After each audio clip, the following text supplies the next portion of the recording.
الحمد لله نحمده ونستعينه ونستغفره ونؤمن به ونتوكل عليه ونعوذ بالله من شرور أنفسنا ومن سيئات أعمالنا من يهده الله فلا مضل له ومن يضلله فلا هادي له ونشهد أن لا إله إلا الله وحده لا شريك له ونشهد أن سيدنا ومولانا محمدا عبده ورسوله أرسله بالحق بشيرا ونذيرا بين يدي الساعة من يطع الله ورسوله فقد رشد واهتدى ومن يعصهما فقد ضل وغوى أما بعد فأعوذ بالله من الشيطان الرجيم بسم الله الرحمن الرحيم يا أيها الذين آمنوا كتب عليكم الصيام كما كتب على الذين من قبلكم لعلكم تتقون أياما معدودات فمن كان منكم مريضا أو على سفر فعدة من أيام أخر وعلى الذين يطيقونه فدية طعام مسكين فمن تطوع خيرا فهو خير له وأن تصوموا خير لكم إن كنتم تعلمون صدق الله العظيم وقال النبي صلى الله عليه وسلم كل عمل ابن آدم له والحسنة بعشر أمثالها إلى 700 ضعف إلا الصوم فإنه لي وأنا أجزي به وللصائم فرحتان فرحة عند فطره وفرحة عند لقاء ربه ولخلوف فم الصائم أطيب عند الله من ريح المسك আও কামা ক্বালা আলাইহিস সালাতু ওয়াসসালাম। সম্মানিত মুসল্লিয়ানে কেরাম, আজ আমরা রোজার উদ্দেশ্য নিয়ে আলোচনা করব। আল্লাহ তাআলা কোরআনের মধ্যে বলেন যে, হে ওই সকল মানুষ যারা বিশ্বাস করেছো, যারা ঈমান এনেছো, যারা মুমিন, তোমাদের উপরে রোজা ফরজ করা হয়েছে,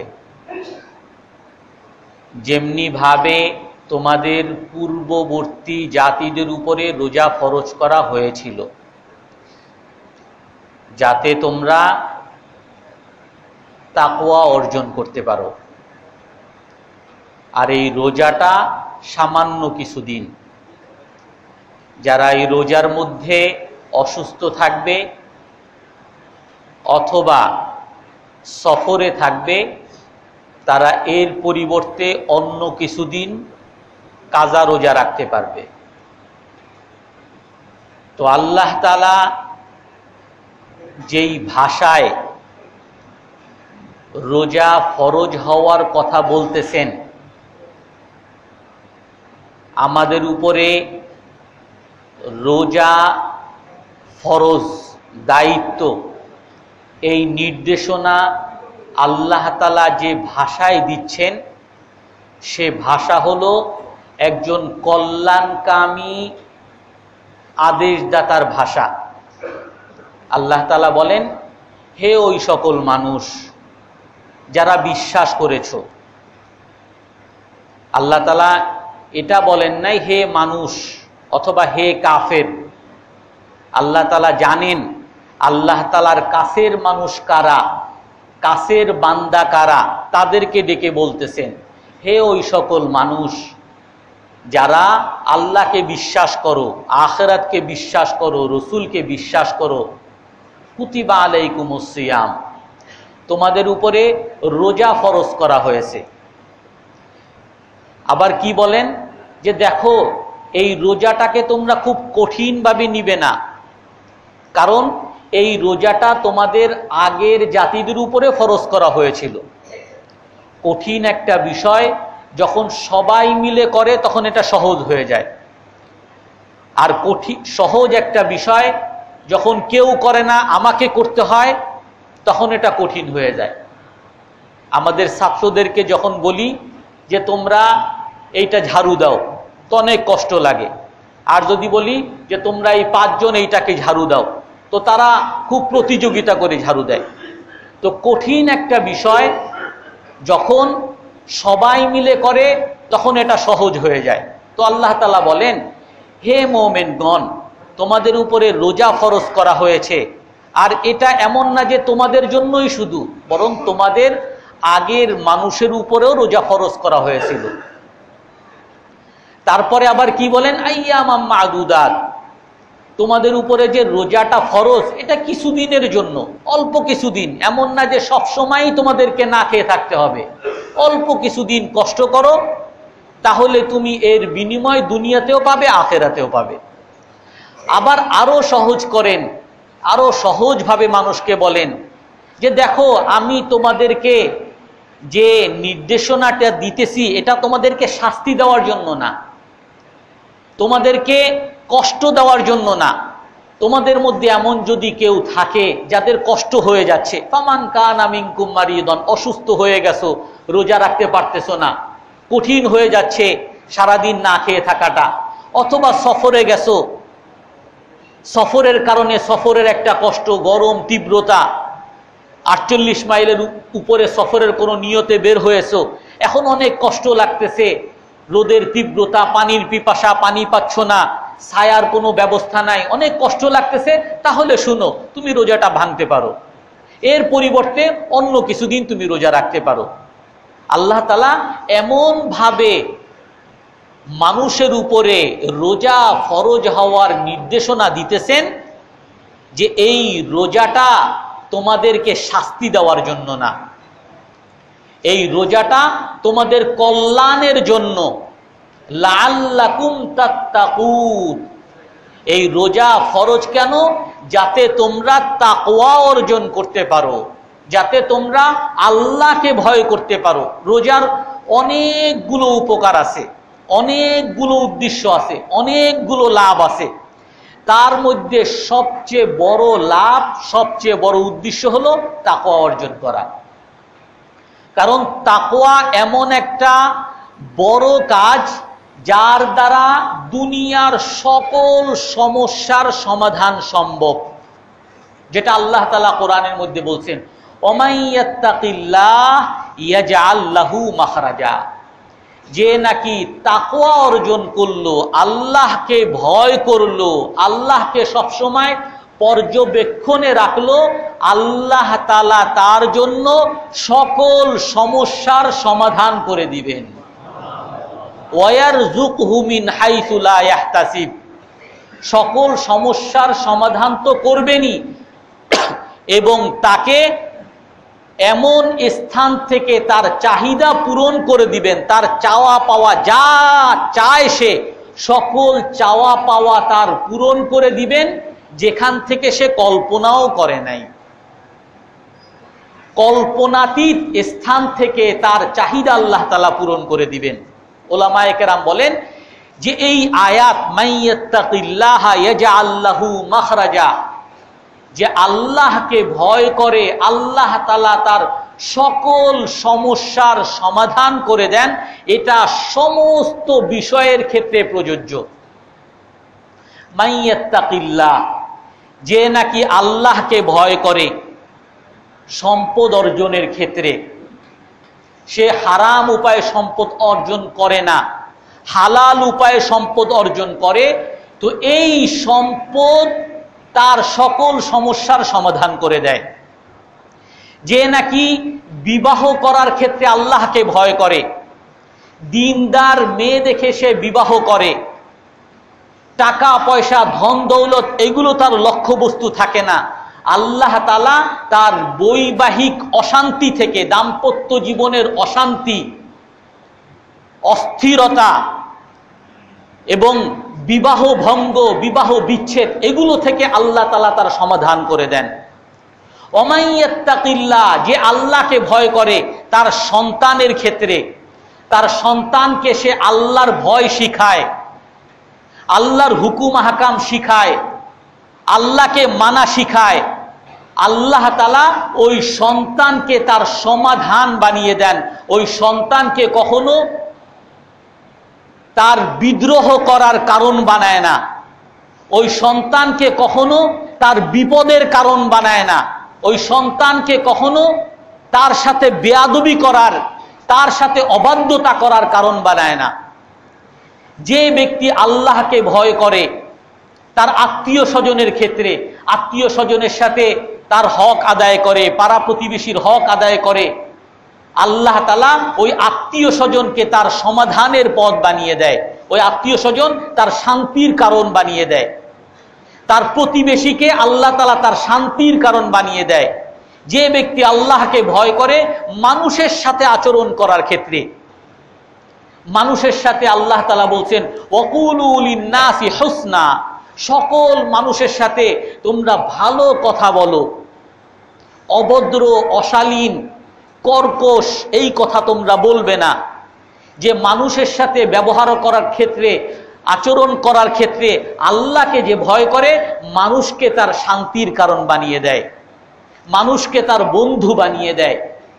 এমনি ভাবে প্রতিটা ক্ষেত্রে, আপনার চাকরির ক্ষেত্রে, যে চাকরির ক্ষেত্রে আল্লাহকে ভয় করে, চাকরি করে আল্লাহকে ভয় করে, আল্লাহকে ভয় করে 9টার সময় অফিসে যায়, আল্লাহকে ভয় করে 5টার সময় অফিস থেকে বের হয়, আল্লাহকে ভয় করে তার চাকরির সমস্ত কার্যক্রম সে পরিচালনা করে, তো আল্লাহ তাআলা এই চাকরিকে তার প্রমোশন, তার উন্নতি, তার শান্তির কারণ বানিয়ে দেয়। যে ব্যবসার ক্ষেত্রে আল্লাহকে ভয় করে, তার কাস্টমার আসে, কাস্টমার হলো তার লাভের উপায়, সে কাস্টমারের সাথে ভালো ব্যবহার করে। যে হালাল উপায়ে ব্যবসা করে, যে সুদ নিয়ে ব্যবসা করে না, ধাপ্পাবাজি করে না, ধোকাবাজি করে না, মানুষকে ঠকবাজি ব্যবসা সে করে না, যে তার ব্যবসার মধ্যে আল্লাহকে ভয় করে, এই ব্যবসাকে তার দুনিয়া এবং আখিরাতের শান্তির কারণ আল্লাহ তাআলা বানিয়ে দেন। এমনি ভাবে প্রতিটা ক্ষেত্রে মাইয়াত্তাকিল্লাহ ইয়াজআল লাহু মাখরাজা, যে নাকি আল্লাহকে ভয় করবে তার আপন আপন ক্ষেত্রে ওই ক্ষেত্রকে আল্লাহ তাআলা তার শান্তি এবং সমাধানের কারণ বানিয়ে দিবেন। ওই ক্ষেত্র থেকে আল্লাহ তাআলা তার সকল চাহিদা পূরণ করে দিবেন মিন হাইসু লা ইয়াহতাসিব, সে কল্পনাও করে নাই, কল্পনাতীত উপায় আল্লাহ তাআলা তার রিজিকের ব্যবস্থা করে দিবেন। এই জন্য ওই তাকওয়া, আল্লাহকে ভয় করা, ওইটা অর্জিত হবে এই রমজানের দ্বারা। এই রমজানের রোজার মূল এবং অন্যতম উদ্দেশ্য হলো তাকওয়া অর্জন করা। লাআল্লাকুম তাত্তাকুন, তোমাদের উপরে রোজা ফরজ করা হয়েছে কেন? যাতে তোমরা আল্লাহকে ভয় করতে পারো। কারণ রোজাটা এমন একটা আমল, আজকে অনেকে বলে যে ইসলাম মানুষের উপরে চাপিয়ে দেওয়া হয়, জোর করে মুসলমান বানানো হয়, জোর করে নামাজ পড়তে বাধ্য করা হয়, জোর করে রোজা রাখতে বাধ্য করতে হয়। ইসলামের বিধিবিধান মানুষের উপরে চাপিয়ে দেওয়া হয়। রোজা হলো অন্যতম দলিল যে ইসলাম চাপানোর বিধান না, ইসলামের মধ্যে কোনো বাধ্যবাধকতা নাই, ইসলামের মধ্যে স্বাধীনতা, উন্মুক্ততা সবার জন্য আছে, সবার জন্য স্বাধীনতা, এবং ইসলামের মধ্যে প্রতিটা ব্যক্তির জন্য স্বাধীনতা নিশ্চিত করা হয়েছে। এই রোজা হলো অন্যতম দলিল। লা ইকরাহা ফিদ্দীন, ইসলামের মধ্যে কোনো বাধ্যবাধকতা নাই। কখনো কোনো কাফেরকে বন্দুক ধরে বলার বিধান নাই যে মুসলমান হও, কখনো কাউকে বন্দুক ধরে বলার বিধান নাই যে তোমার কুফরি বিধান ছাড়ো, ইসলামকে গ্রহণ করো। ইসলামের মধ্যে প্রবেশ যেরকম খুশি মনে হতে হবে, এমনি ভাবে ইসলামের সকল বিধান, ইবাদতের সংজ্ঞা কি? নামাজ, রোজা, হজ, যাকাত, এগুলো সব ইবাদত। ইবাদতের সংজ্ঞা কি? ইবাদতের সংজ্ঞা হলো তাওউন তাওয়াইয়াহ বিহুব্বিল্লাহি তুসাব্বিবু ইলা মারদাতিল্লাহ। ইবাদত হলো আল্লাহ এবং আল্লাহর রসুলকে মানা, আল্লাহ এবং আল্লাহর রসুলকে ভালোবেসে, চাপিয়ে দিয়ে না, ভালোবেসে। এবং এই ইবাদতের দ্বারা উদ্দেশ্য হলো আল্লাহকে সন্তুষ্ট করা।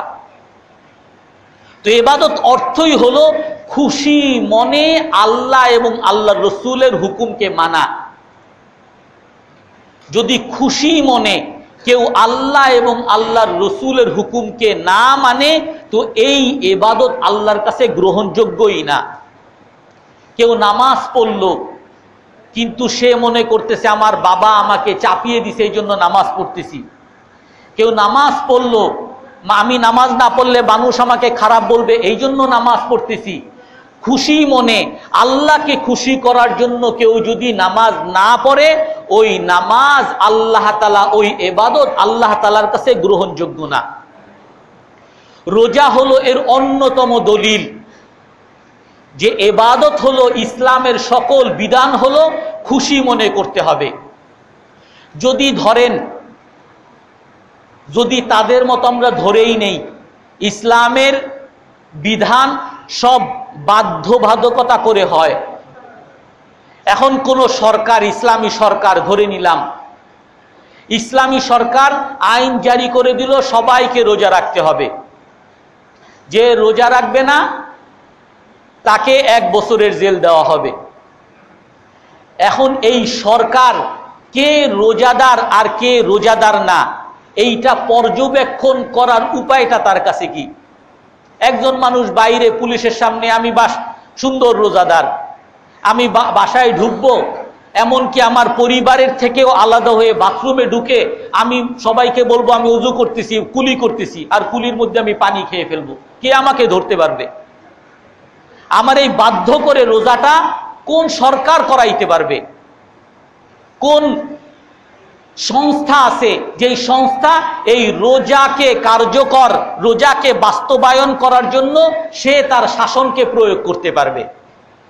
তো রোজাটা হলো এমন একটা আমল যেটা মানুষের ব্যক্তিগত ইচ্ছা, ব্যক্তিগত স্বাধীনতা ছাড়া কখনোই সম্ভব না।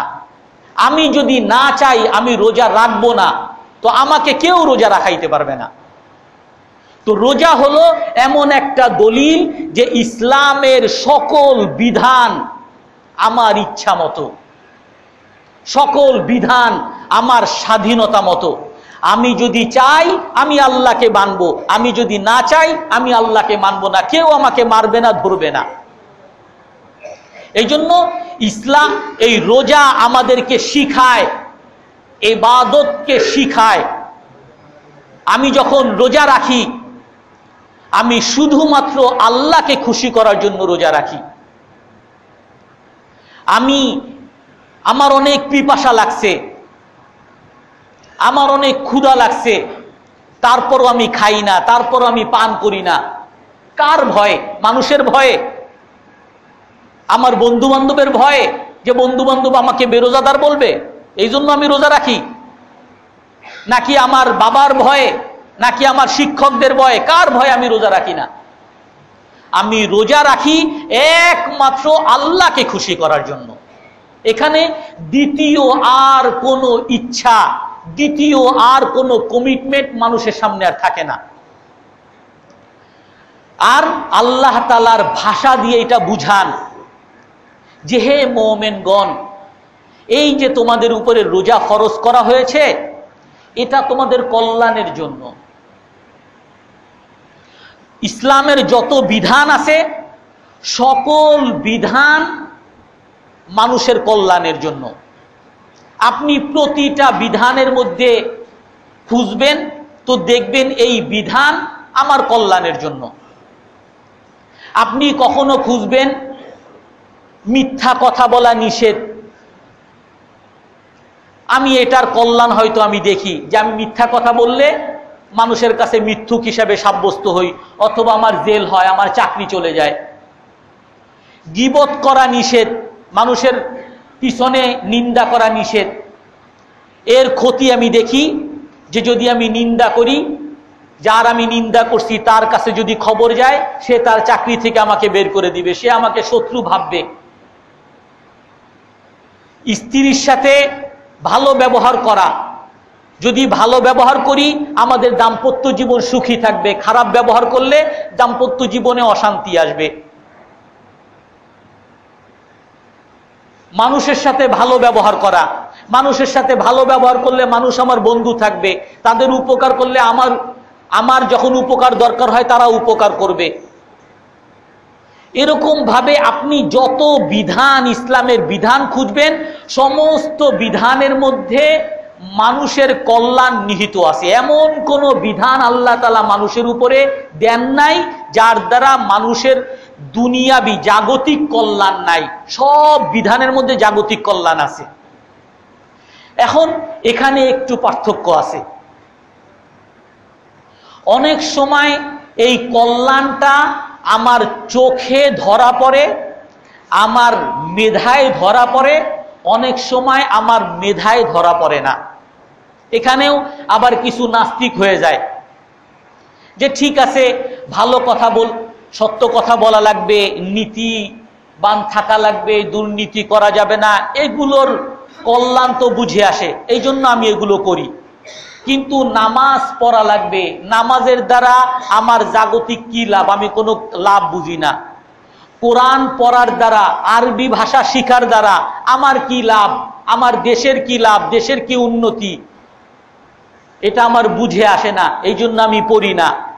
আমার ছেলেকে আমি কোরআন কেন পড়াবো, কোরআন পড়ালে কি লাভ, এর দ্বারা কি উপকার, এটা আমার বুঝে আসে না, এই জন্য করি না।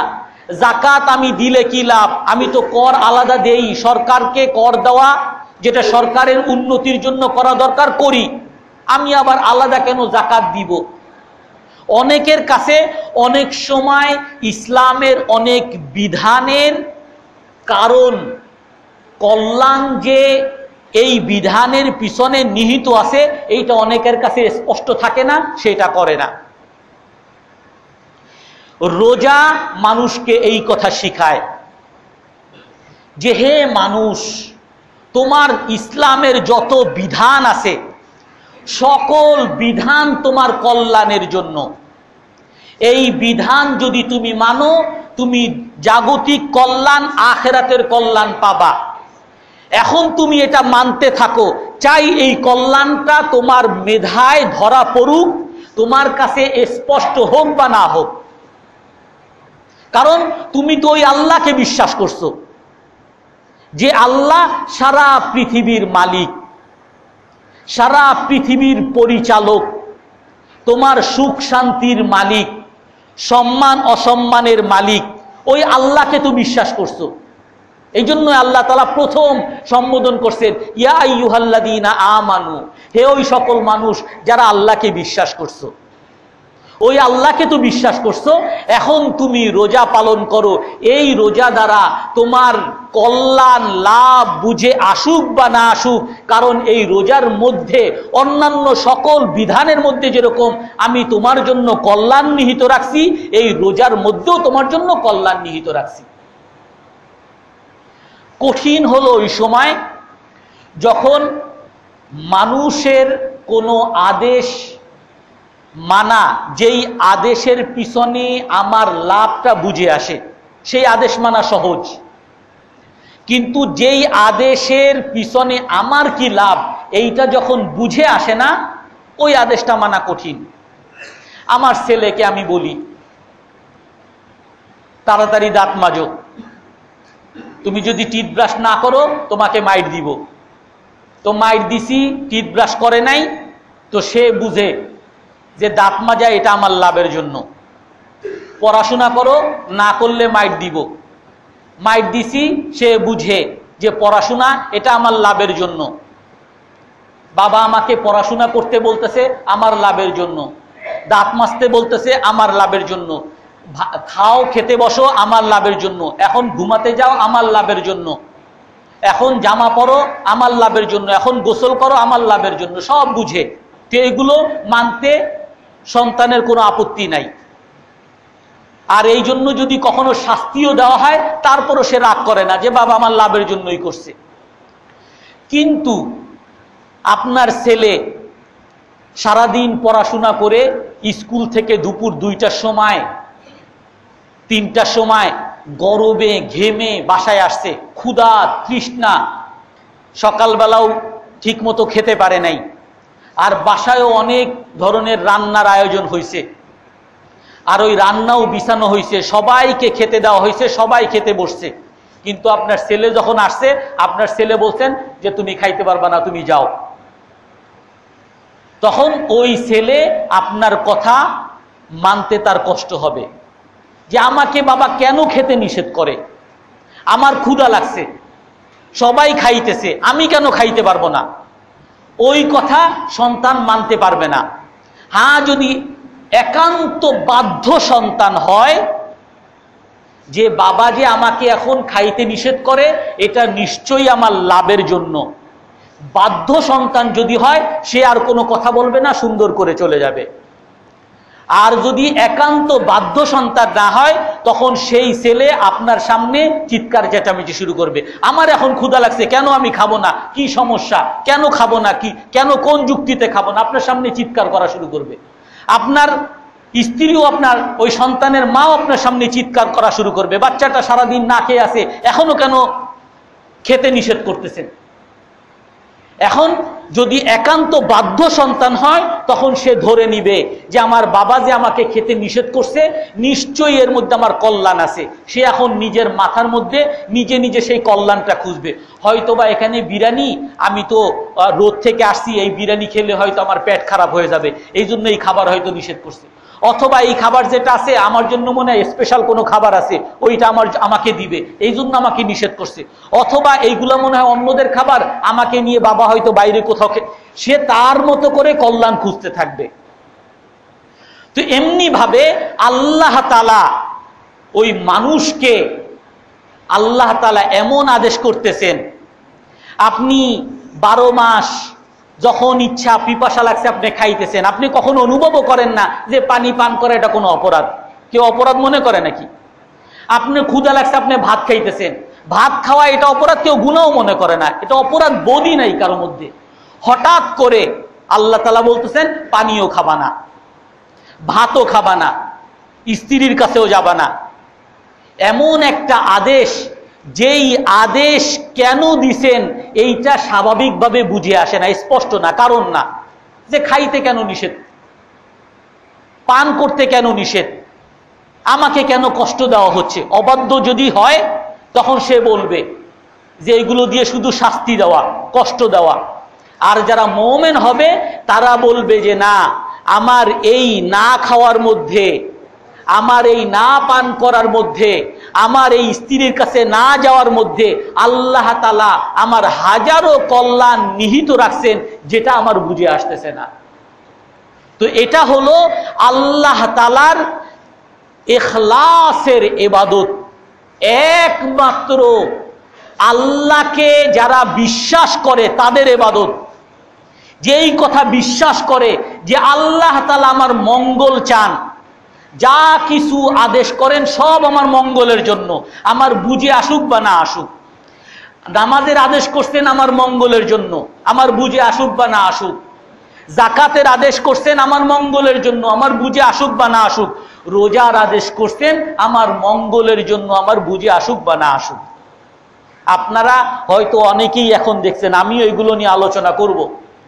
রমজানের মধ্যে, রোজার মধ্যে হাজারো হাজারো মানুষের স্বাস্থ্যগত উপকার ডাক্তাররা, বর্তমান বৈজ্ঞানিকরা বের করছে, একটা দুইটা করে এরকম হাজারো উপকার তারা বের করছে।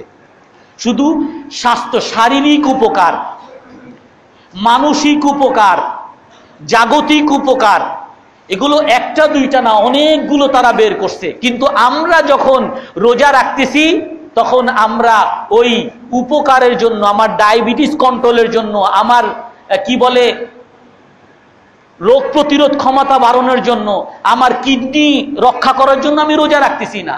আমি রোজা রাখতেছি আল্লাহ তাআলা আদেশ করছেন, এই জন্য রোজা রাখতেছি। বাকি এর মধ্যে আল্লাহ তাআলা কল্যাণ রাখছেন, কি কল্যাণ আমি বুঝি বা না বুঝি, আমি এই রোজা রাখতেছি আল্লাহ আদেশ করছেন, এই জন্য আমি রোজা রাখতেছি। এই জন্য রোজাটা হলো ইবাদাতুল ইখলাস। রোজাটা হলো একমাত্র আল্লাহ তাআলার ইবাদত। আর আল্লাহ তাআলাও যখন মানুষ আল্লাহ তাআলাকে খুশি করার জন্য ইবাদত করবে, আল্লাহ তাআলাও কি মানুষকে এভাবে ছেড়ে দিবেন? আপনি যখন দুনিয়ার কোনো মানুষের জন্য আন্তরিকভাবে কাজ করবেন, অনেক অফিসের মধ্যে আছে দুই একজন কর্মকর্তা, তারা আন্তরিক, বস জানে যে আন্তরিক, তো তাকে তার আন্তরিকতার ফলস্বরূপ তাকে এক প্রমোশন দেওয়া হয়, তাকে হয়তো একটা ইনক্রিমেন্ট দিয়ে দেওয়া হয়, বা তাকে বিভিন্ন খুশির কারণ তাকে দিয়ে দেওয়া হয়। তো আমরা আন্তরিকভাবে আল্লাহর জন্য রোজা রাখবো, আর আল্লাহ তাআলা কি তার কোনো প্রতিদান দিবেন না? আল্লাহ তাআলা বলেন কুল্লু আমাল ইবনি আদম আলাহু, আদম সন্তানের সকল আমল তার উপকারের জন্য। কুল্লু আমাল ইবনি আদম ইউদাআফ, আদম সন্তানের সকল আমলের সওয়াবকে বাড়ানো হয়। আল হাসানাতু বিআশরি আমসালিহা, এক একটা নেক আমল করবে, ওই এক একটা নেক আমলের সওয়াব আল্লাহ তাআলা 10টা করে 10 গুণ করে বাড়িয়ে দেন। ইলা সাবঈ মিয়াতি দিফ, আল্লাহ তাআলা এমনি ভাবে অনেক নেক আমলের সওয়াব 7 লক্ষ গুণ আল্লাহ তাআলা বাড়িয়ে দেন। ইল্লা সাওম, আল্লাহ তাআলা বলেন তবে একমাত্র রোজা। ফাইন্নাহু লি, আল্লাহ তাআলা বলেন যে রোজা হলো একমাত্র আমার জন্য, রোজা একমাত্র আমাকে খুশি করার জন্য। ওয়া আনা আজজি বিহি, এই জন্য রোজার পুরস্কার স্বয়ং আমি আল্লাহ তাআলা দান করব। ইয়াদাউ তুআমাহু ওয়া শাহওয়াতাহু ওয়া শারাবাহু লি, আমার এই বান্দা তার খাবারকে, তার পানীয়কে, তার চাহিদাকে সে ত্যাগ করে শুধুমাত্র আমাকে খুশি করার জন্য। অতএব এই রোজার অপরিসীম, এর কোনো সীমা নাই, সীমাহীন বদলা আমি আল্লাহ তাআলা এই রোজাদারকে দান করব। 3টা আমল আছে, যেই 3টা আমলের সওয়াব আল্লাহ তাআলা অপরিসীম দিবেন, যার কোনো সীমা নাই। সব তো সীমা আছে, অনেক আমল করলে একটা সওয়াব, 10টা সওয়াব, 7 লক্ষ গুণ সওয়াব আল্লাহ তাআলা দিবেন। কিন্তু 3টা আমল আছে, যেই 3টা আমলের সওয়াব আল্লাহ তাআলা স্বয়ং দান করবেন, আর তার সওয়াব আল্লাহ তাআলা সীমাহীন দান করবেন। আর ওই 3টা আমল এই রোজার মধ্যে আছে। 1 নম্বর হলো রোজা, যেটা বললাম, রোজার সওয়াব আল্লাহ তাআলা স্বয়ং দান করবেন এবং রোজার সওয়াব আল্লাহ তাআলা সীমাহীন দান করবেন। আর দ্বিতীয় হলো সবর, ইন্নামা ইউওয়াফাস সাবিরুনা আজরাহুম বিগাইরি হিসাব। আল্লাহ তাআলা বলেন যারা সবরকারী, ধৈর্যশীল, আল্লাহ তাআলা তাদেরকে হিসাব ছাড়া সওয়াব আল্লাহ তাআলা তাদেরকে দান করবেন। রোজার মধ্যে হলো সবর। সবর কাকে বলে? সবর হলো কোনো বৃহত্তম জিনিসের জন্য ছোট জিনিসকে ছেড়ে দেওয়া। বড় কোনো কিছু পাবেন, এই জন্য ছোট জিনিসকে ছেড়ে দেওয়া বা এর জন্য কষ্ট করা। ভালো রেজাল্টের জন্য পড়াশোনার উপরে সবর করা। দাম্পত্য জীবন সুখী থাকার জন্য ঝগড়াঝাটির উপরে সবর করা। ব্যবসায় লাভ হবে 1 বছর পরে, ওই রমজান মাসে ব্যবসায়িক সিজন, ওই রমজান মাস পর্যন্ত ওই লোকসানের উপরে সবর করা। চাকরিতে প্রমোশন হবে কিছুদিন পরে, কিন্তু এখন ওই চাকরির উপরে সবর করা। যেমন অনেকে আছে একেবারে সাথে সাথে লাভ চায়, তারা হলো বোকা। একবার এক বাসে উঠছি, সবাইকে দেখি যে সবাই ডান দিকে বসতেছে, বাম দিকে রোদ, তো বাম দিকে কেউ বসে না, তো আমি বসলাম বাম দিকে। তো আবার 2-1 জন দেখলাম তারা বাম দিকে রোদ দেখছে, বাম দিকে রোদ দেখেই বসছে, ডান দিকে খালি আছে তাও যায় নাই, বাম দিকেই বসছে। তো এখন যখন বাসটা কিছু দূর গেছে, অনেককেই দেখলাম তারা বাম দিকেই বসছে, অথচ রোদ, ডান দিকে রোদ নাই, ওখানে বসে নাই। তো কিছু দূর যাওয়ার পরে 5 মিনিট চলার পরে বাসটা পুরো ঘুরে গেছে।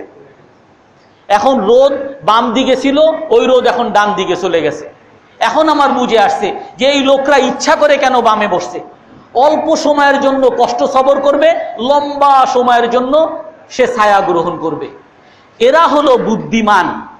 আল্লাহ তাআলা ওই বুদ্ধিমানদের কথা বলেন, ফালইয়াউমাল্লাযীনা আমানু মিনাল কুফারি ইয়াদহাকুন। কিয়ামতের দিন মুমিনরা বলবে আজ সেই দিন, কিয়ামতের দিন বলবে আজ সেই দিন যেই দিন আমরা হে কাফের তোমাদেরকে নিয়ে হাসবো। তোমরা দুনিয়াতে আমাদেরকে নিয়ে হাসতা, দেখো হুজুর যায়, হুজুর যায়, মোল্লা যায়, নামাজ পড়ে, রোজা রাখে, কোনো কাম নাই কাজ নাই, গাঠি নিয়ে ঘুরে, আমাদেরকে নিয়ে ঠাট্টা মস্কারি করতা। এখন আজ আমরা তোমাদেরকে নিয়ে ঠাট্টা মস্কারি করব। তো যে নাকি শেষে হাসে সে হলো বুদ্ধিমান, আর যে প্রথমে হাসে পরে কাঁদে সে হলো নির্বোধ। তো রোজা সবর হলো ওইটাকে বলে যে প্রথমে কষ্ট করা বৃহত্তম খুশির জন্য। রমজানের মধ্যে হলো সবর করা। আপনি কিছুক্ষণ সময় আপনার খেতে ইচ্ছা করতেছে, তারপরও খাচ্ছেন না, সবর করতেছেন। পান করতে ইচ্ছা করতেছে, তারপরও পান করতেছেন না, সবর করতেছেন। আপনার স্ত্রীর কাছে যেতে ইচ্ছা করে, আপনি যাচ্ছেন না, সবর করতেছেন। এই সবর কেন করতেছেন? আপনি বৃহত্তম কল্যাণ, আল্লাহ তাআলার খুশি, আখিরাত, জান্নাত এবং দুনিয়ার অনেক কল্যাণ আছে। আপনার শরীরের অনেক রোগ আছে, যেই রোগ শুধুমাত্র আপনার এই সারাদিন না খেয়ে থাকার কারণে আপনি পুরো সুস্থ হয়ে যাবেন, যেটা সারা বছর আপনি ওষুধ খাইছেন, এর দ্বারা আপনার ওই রোগ ভালো হয় নাই। তো এই রোজার মধ্যে আর এক সবর আছে।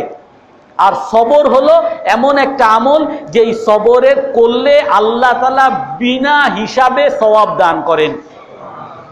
আর তৃতীয় আর একটা আছে, সেটা হলো ফামান আফা ওয়া আসলাহা ফাআজরুহু আলাল্লাহ।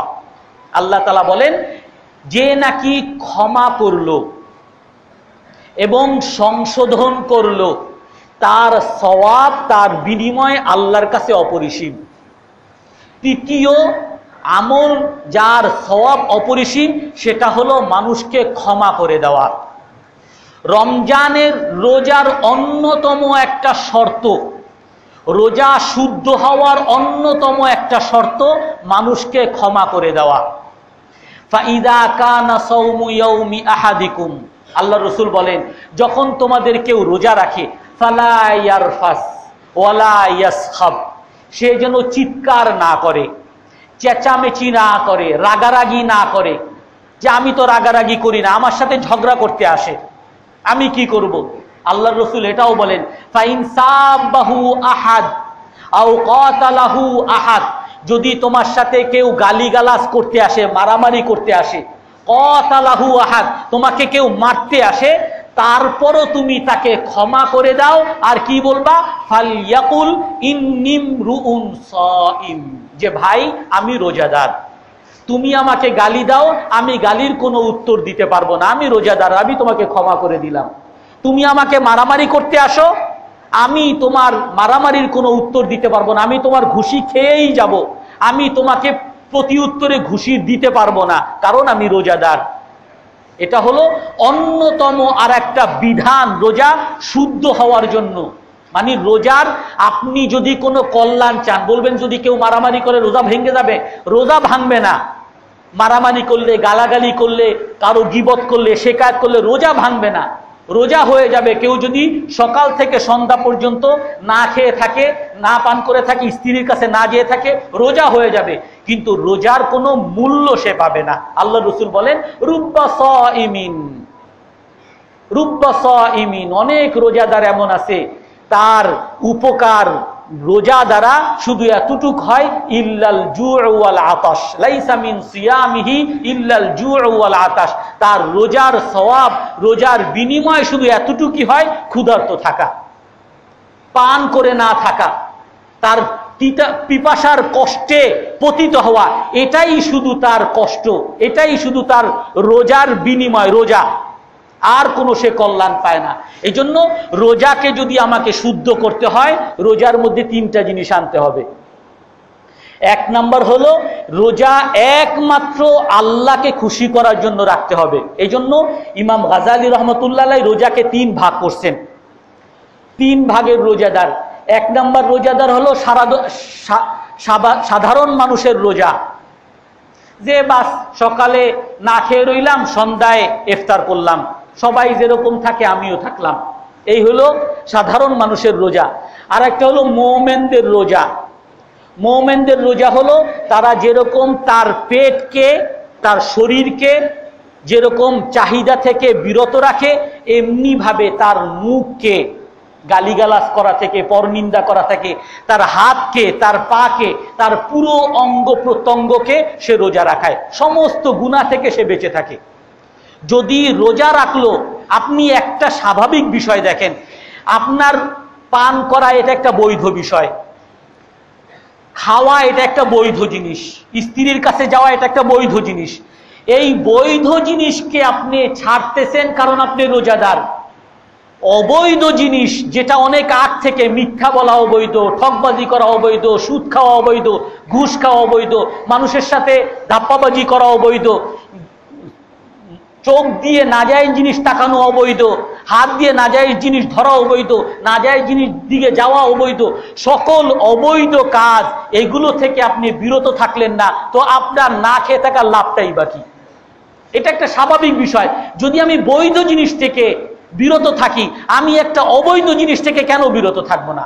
তো মুমিনের রোজা হলো সে যেরকম বৈধ জিনিস থেকে রোজা রাখে, এমনি ভাবে অবৈধ জিনিস থেকেও সে রোজা রাখবে। আর 3 নাম্বার রোজা হলো যেটা হলো নেককারদের রোজা। নেককারদের রোজা হলো সে তো পানাহার থেকে বিরত থাকেই, তার অঙ্গ প্রত্যঙ্গকে সে রোজা রাখায়। 3 নাম্বার হলো তার অন্তরকেও সে রোজা রাখায়। অন্তরের মধ্যে তার অন্য কোনো চিন্তা নাই আল্লাহ ছাড়া, তার সারাদিন অন্তরের মধ্যে চিন্তা আল্লাহ। আমরা একটু চিন্তা করি, আপনি একটু 24 ঘন্টার হিসাব নিজেরটা নিজে লাগান। আপনি দেখেন ঘুম থেকে যখন উঠেন সর্বপ্রথম আপনার কি চিন্তা? যে আজকে আমার দোকান খুলতে হবে 10টায়, অফিসে যাইতে হবে 9টায়, অফিসে অমুক ফাইল আছে, আজকে আমার বিদ্যুৎ বিল দিতে হবে, ওইটা দিতে হবে, ছেলের স্কুলে পাঠাইতে হবে। আপনি চিন্তা করেন, ঘুম থেকে উঠেন তখন আপনার কি চিন্তা? দুপুর 10টার দিকে আপনি চিন্তা করেন, আপনার কি চিন্তা? দুপুর 1টার সময় আপনার কি চিন্তা? সারাটা দিন আমি এই দুনিয়াকে কেন্দ্র করে আমার চিন্তা। অথচ ওই আল্লাহ তাআলা এই দুনিয়াকে সৃষ্টি করছেন আমার সেবার জন্য। আমি ওই আল্লাহকে বাদ দিয়ে দুনিয়াকে নিয়েই সারাক্ষণ চিন্তা করলাম, তো আল্লাহ তাআলা এই দুনিয়াকে আমার সেবক বানাবেন কিভাবে? এই জন্য আমার চিন্তা লাগাইতে হবে আল্লাহর জন্য। ঘুম থেকে উঠবো, এখন আমাকে ফজর নামাজ পড়তে হবে। যে ব্যক্তি ফজর নামাজ জামাতের সাথে পড়লো, আল্লাহ তাআলার দায়িত্বের মধ্যে সে চলে গেল। সারা দিনের জিম্মাদারি আল্লাহ তাআলা সে নিয়ে নিল। আপনি কি খাবেন, কি ব্যবসা করবেন, কি চাকরি করবেন, সব কিছুর মধ্যে কল্যাণ দেওয়ার দায়িত্ব আল্লাহ তাআলা নিয়ে নিছেন। যদি আপনি ফজরের নামাজ জামাতের সাথে পড়লেন, ফজরের নামাজ পড়ছি, এখন আমার চিন্তা করতে হবে আমার চাকরিতে তো যেতেই হবে, চাকরিতে যাওয়ার সময় আমার বাসে অনেকক্ষণ লম্বা সময় থাকে, তখন আমি এক পারা তেলাওয়াত করি। আমি যখন তেলাওয়াত না করতে পারি, আমি একটু জিকির আজকার করি, আমি 3 তাসবিহ আদায় করি, লা ইলাহা ইল্লাল্লাহ 100 বার বলি, আস্তাগফিরুল্লাহ 100 বার বলি। বা অফিসে গেলাম, অফিসে আমার কাজ করতে হবে, কাজের ফাঁকে যখন আমি সময় থাকবো, অন্যদের সাথে আড্ডা মারলাম না, তখন আমি কোরআন শরীফ পড়ি, জিকির করি, আল্লাহ আল্লাহ করি। বা আমার যখন দুপুরবেলা আজকে কখন শেষ হবে, শেষ হইলে আজকে আমি এই আমার অফিসের মধ্যে কে আছে, কার উপকার করতে পারি, কাকে রোজা, কাকে ইফতার করাইতে পারি, কে অভাবী আছে, কাকে 2 টাকা দিতে পারি, এই চিন্তা যদি আমার থাকে, তো আমার 24 ঘন্টার চিন্তা আল্লাহকে কেন্দ্র করে হবে।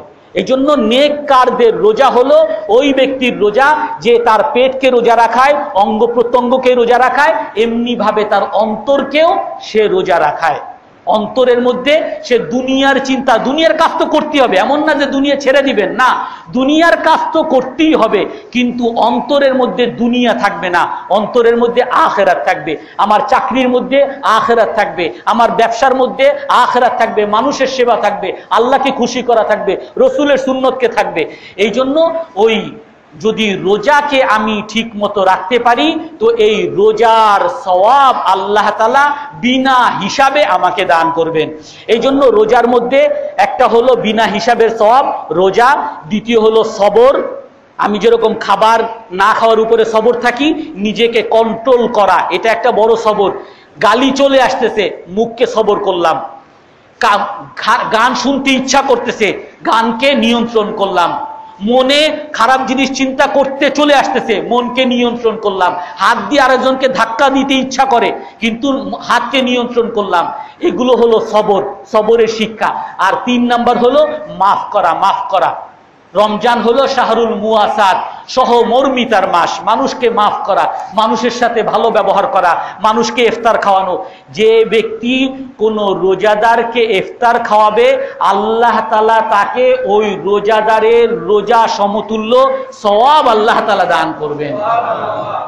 সেই রোজার ইফতার করানো একেবারে 5 স্টার হোটেলে নিয়ে খাওয়ানো না, পানি দিয়েও হোক না কেন, একটা খেজুর দিয়েও হোক না কেন। পানির মাসলা বুঝে আসতেছে না যে আল্লাহ রসুল বলছে পানি দিয়ে ইফতার করানো, এটা কেমনে? একবার এক বাসে উঠছি, বাসে প্রচন্ড জাম, ইফতারের সময় হয়ে গেছে, পানিও নাই সাথে, একজনের কাছে পানি আছে তো দেখতেছি সে পানি একা একাই খাচ্ছে, ইচ্ছা করলে সে আরেকজনকে দিতে পারে, না দিয়ে সে পানি দিয়ে মুখ ধোয়, পানি আবার ফালায়, সব পুরা এক বোতল পানি সবই ফেলে দিল। অথচ পাশে অনেক মুসল্লি আছে যে একটু বলতে পারতো যে ভাই আপনি পানি দিয়ে ইফতার করবেন কিনা। তো পানি দিয়ে ইফতার করানো, এর দ্বারাও আল্লাহ তাআলা পুরা রোজার সমতুল্য সওয়াব আল্লাহ তাআলা দান করবেন। আল্লাহ তাআলা আমাদেরকে আল্লাহকে খুশি করার মতো রোজা রাখার সওয়াব আল্লাহ তাআলা দান করেন।